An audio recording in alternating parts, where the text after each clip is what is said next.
കേരളത്തിലെ രണ്ട് മുന്നണികളും എല്ലാ കാലത്തും മത ജാതി സാമുദായികമായിട്ടുള്ള എല്ലാ ശക്തികളെയും അല്ലെങ്കിൽ അവരവരുടേതായിട്ടുള്ള നിലയിൽ ആ താല്പര്യങ്ങൾ സംരക്ഷിക്കപ്പെടുന്നുണ്ട്. നമ്മൾ വെറുതെ കണ്ണടച്ച് ഇരുട്ടാക്കിയിട്ട് കാര്യമില്ല. 24 ക്യാബിനറ്റ് പദവിയിൽ 14 പേരും ന്യൂനപക്ഷ സമുദായങ്ങളിൽ നിന്നുള്ളവരാണെന്നുള്ളതാണ് ഒരു പ്രധാനമായിട്ടുള്ള ഒരു സന്ദേശം ഇന്നലെ മുതൽ വരുന്നത്.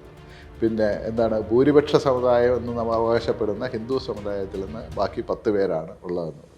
പിന്നെ ഈ സമുദായങ്ങൾക്കുള്ളിൽ തന്നെയുള്ള പ്രാതിനിധ്യത്തെക്കുറിച്ചിട്ടുള്ള വലിയ പ്രശ്നമുണ്ട്. ഇപ്പോൾ കേരളത്തിലെ ഏറ്റവും പ്രമുഖ ഹിന്ദു സമുദായമെന്ന് പറയപ്പെടുന്ന ഈഴവ സമുദായത്തിൽ നിന്ന് 3 പേരാണ് ഈ പ്രതിനിധികളായിട്ട് ഈ മന്ത്രിസഭയ്ക്കകത്തുള്ളത്. മന്ത്രിസഭയ്ക്കകത്ത് അല്ലെങ്കിൽ ഈ ക്യാബിനറ്റ് പദവിയുള്ളത്. പട്ടികജാതി പട്ടികവർഗത്തിൽ നിന്ന് 2 പേര് വന്നിട്ടുണ്ട്.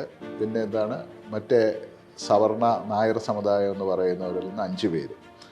അപ്പോൾ ഇത് സാമുദായികമായ സന്തുലിതത്വം തീരെ ഇല്ലാത്ത ഒന്നാണെന്നുള്ള ഒരു ആക്ഷേപം ഇതിനകത്തുനിന്ന് വരുന്നുണ്ട്. പിന്നെ വരുന്നത് മറ്റേ 7 മന്ത്രിമാർ 14 പേര് ന്യൂനപക്ഷ സമുദായങ്ങളിൽ നിന്ന്, പ്രധാനമായിട്ടും മുസ്ലിം ക്രിസ്ത്യൻ സമുദായങ്ങളിൽ നിന്ന് വന്നവരാണെന്നുള്ള വലിയ ആക്ഷേപമുണ്ട്. അപ്പോൾ ഇതിൻ്റെ ഇടയിൽ തന്നെ ചില സമുദായങ്ങൾ തീരെ റെപ്രസെൻറ്റേഷൻ ഇല്ലാതെ പോയി. ഇപ്പം ലത്തീൻ സഭ അവർ വലിയതായിട്ട് ഇതിനകത്തില്ല, നാടാർ സമുദായമില്ല.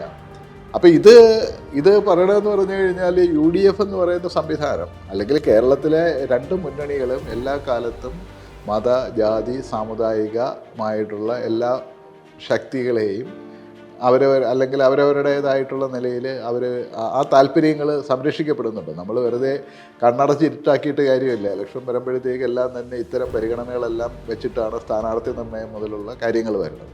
അപ്പോൾ സ്വാഭാവികമായിട്ടും അവരുടേതായിട്ടുള്ള ഡിമാൻഡുകൾ വയ്ക്കുക എന്നുള്ളത് വലിയ കാര്യമാണ്. അപ്പോൾ ഇടതുമുന്നണിയുടെ സമയത്ത് ഇത്ര പ്രകടമായിട്ട് അങ്ങനെ ഒരു ഡിമാൻഡ് വരാറില്ലായിരുന്നു. കാരണം അതിനല്ലാതെ എന്തോ പരിഹരിക്കാനുള്ള വിദ്യകൾ അവർക്കുണ്ടായിരുന്നു. ഇവരുടെ കാര്യത്തിൽ അങ്ങനെയല്ല. ഇവരുടെ കാര്യത്തിൽ ഈ കാര്യം വളരെ പ്രകടമായിട്ട് വരുന്നുണ്ട്.